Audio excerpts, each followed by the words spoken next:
দুই সন্তানের মৃত্যুতে শোকে স্তব্ধ বাবা মাসুদ রানা।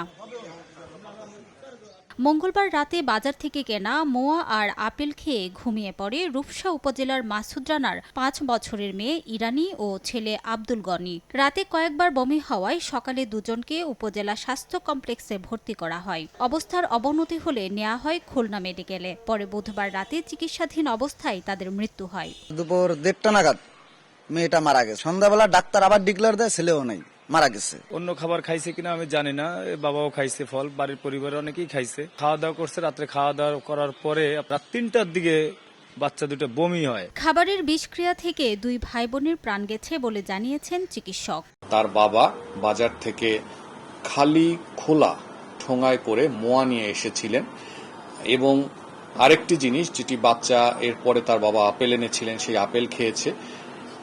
এ বাদে তারা বাইরের আর কোনো খাবার খায় নাই, কিন্তু রোগীর যেসব লক্ষণ সেগুলো সব ওপিসি পয়জনিং এর মতনই ছিল। নিহতদের বাবা মাসুদ রানা মুদি দোকানদার, মা নার্গিস বেগম মানুষের বাসায় কাজ করেন। এই দম্পতির ৮ বছর বয়সী আরেকটি কন্যা সন্তান রয়েছে। সময় সংবাদ, খুলনা।